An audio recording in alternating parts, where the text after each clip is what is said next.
Welcome to lesson 3.1. So now we're kind of getting into proofs, how to write proofs, all of that. But before we really get into like how to write a physical proof, how to do all of that, we're going to kind of use some logical thinking. So today we're going to be talking about like conjectures and inductive reasoning and kind of what we're going to get into with proofs. So we're going to first start with inductive reasoning. So inductive reasoning is just kind of thinking through what's happening and then make a conclusion. So example, if your friend is flicking you every 3 seconds, your brain is inductively going to think, okay, every 3 seconds, so-and-so is going to flick me. And so you know the next time they're going to flick you, you're probably going to move your arm. That would be inductive reasoning. You're reasoning that there's a pattern that's happening. Okay, so we can do this with numbers and a few other things. And so right now we have 2, 5, 8, 11, and 14. And so we're going to figure out, okay, what is the pattern? How am I going from each number? Well, I'm adding 3 every time. So my inductive reasoning is the next term can be found by adding 3. Okay, so that would be the conjecture. Your conclusion is you're looking at, okay, what is the pattern, and then how can I find the next term? Well, I can find the next term by repeating the pattern. Okay, and then we're going to go to conjectures. So conjectures are the concluding statement based on reasoning. So after you have reasoned, you've come up with the pattern, your conjecture is like what's happening with the pattern. So for example, you figured out the pattern, you're adding 3. The next term can be found by 3, so your conclusion or your conjecture could be that the next term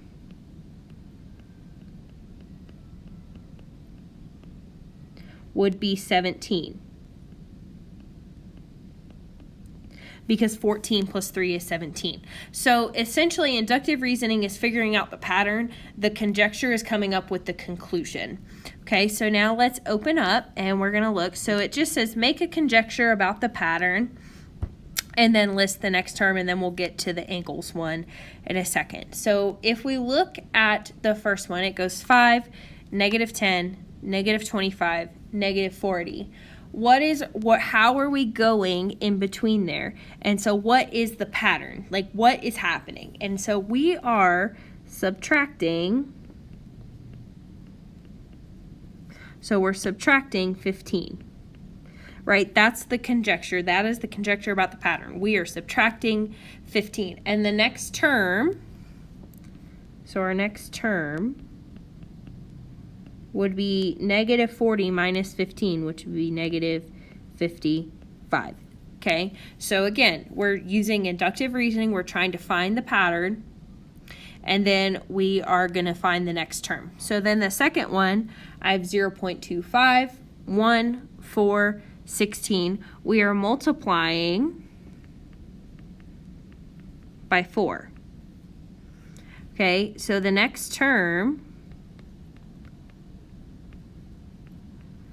would be 16 times 4, which is 64. Okay, then the next one, 25, 5, 1, 0.2. The conjecture is, or the pattern is, we're dividing by 5. Right? 25 divided by 5 is 5. 5 divided by 5 is 1. 1 divided by 5 is 1/5, which is 0.2. And so our next term is going to be 1/5 divided by 5, which is 0.04 or 1/25. That could also, you could write it as a fraction or a decimal, it doesn't matter. And then the last one, I have 1, 1, 2, 3, 5, 8. So how are we finding this pattern? So we have to really think about this. Well, 1 plus 1 is 2. 2 plus 3 is 5, and then 3 plus 5 is 8. So what we're really doing is we're adding the previous two terms. So 1 plus 1 is 2. 1 plus 1 is 2. Then 1 plus 2 is 3. 2 plus 3 is 5. 3 plus 5 is 8. So the next term is going to be 5 plus 8, which is 13. Okay, so you just have to really sometimes pay attention to the pattern of the numbers and what's happening. Okay, so now we're going to make a conjecture about the geometric relationship. So if angle MNP is a right angle, a conjecture we can make about it is that the measurement of angle MNP is 90 degrees. It doesn't have to be anything crazy. It's just kind of like, okay, this is what's happening. What do we know? So angle A plus angle B is 90. Then that just means that angle A and angle B are complementary.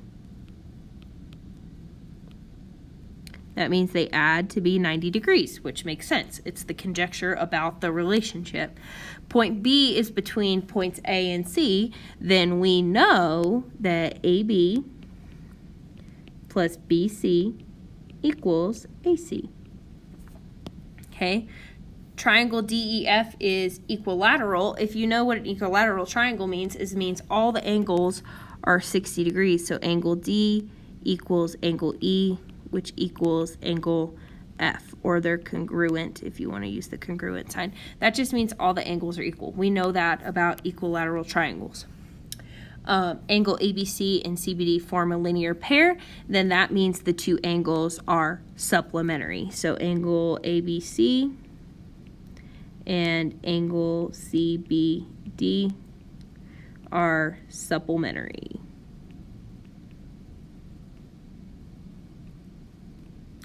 And then the last one, points D, E, and F are non-collinear. That's the definition of a plane. So points D, E, and F define a plane or form a plane. So that's inductive reasoning and conjectures. It's just kind of noticing a pattern and applying the pattern. Like, what's a conclusion you can make about the pattern?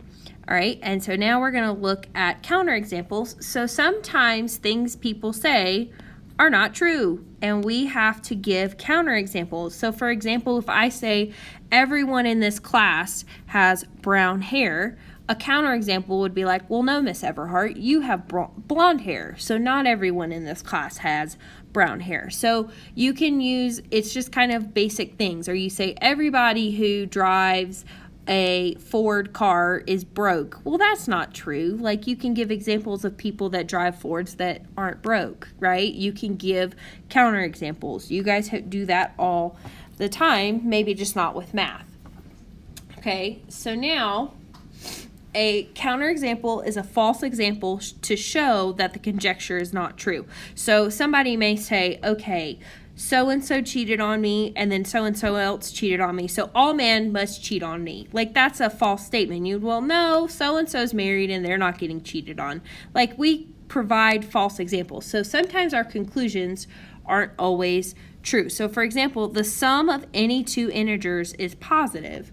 Well, if we really think about that, we can just add the counterexample, -4 plus -2 is -6. So -4 and -2 are both integers, but is that positive? No. So that would be a counterexample. Adjacent angles are congruent. Well, any angle can be adjacent, so we just would draw two adjacent angles. We'd say, okay, these angles are adjacent, but this is 60 degrees and this is 50 degrees. Those are two adjacent angles that aren't equal. Complementary angles create a right angle. And you may think, well, yeah, but The definition of complementary is that their sum is 90. That doesn't mean that every single one is going to be a 90-degree angle. You could have a 30-degree angle here and a 60-degree angle here. They're both complementary, but that doesn't form a right angle, right? They're separated.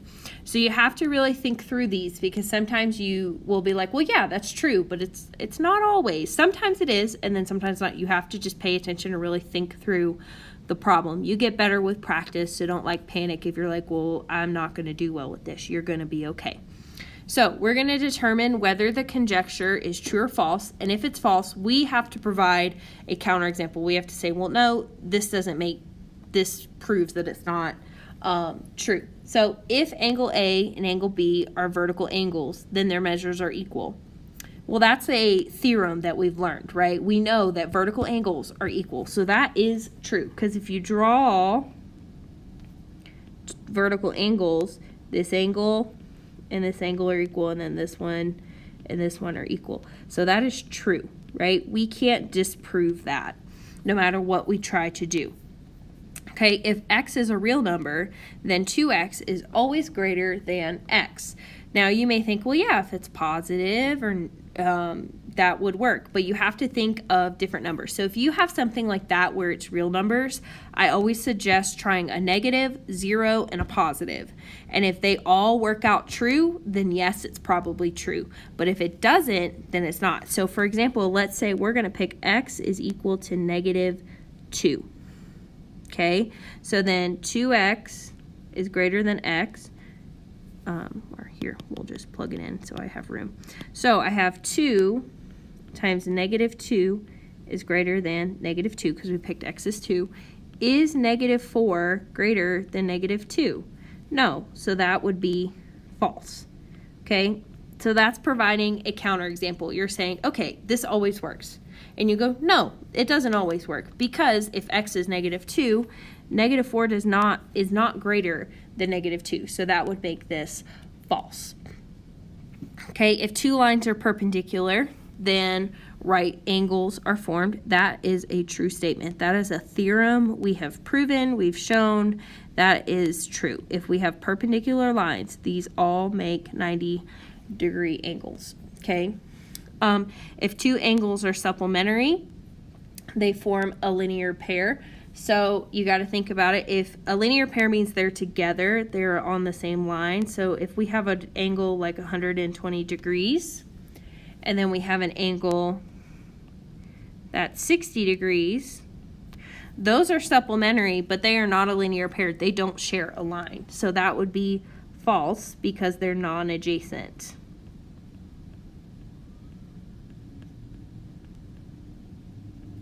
Okay, if points Q, R, S are collinear, then QR plus RS equals QS. Now, you have to kind of think through these. So if I have collinear, just means on a line, right? If I have Q, R, S, that would work, right? QR plus RS equals QS. But does it give you a specific order? It doesn't. So now we're going to think through this, and we're going to rearrange the order. Okay, what if I have QS R? Well, then does QS equal RS and QR? No, it doesn't, right? So that would be false. So this would be our counterexample, is like, well, no, if Q and S are not the whole thing, like S is in the middle, then it's false. Point S is in the middle, so that won't work.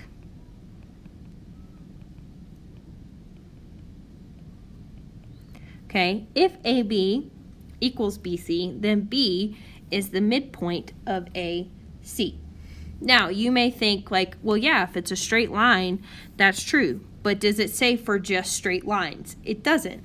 So if I do this like here, I make a little angle in ABC, and we have 6 and 6.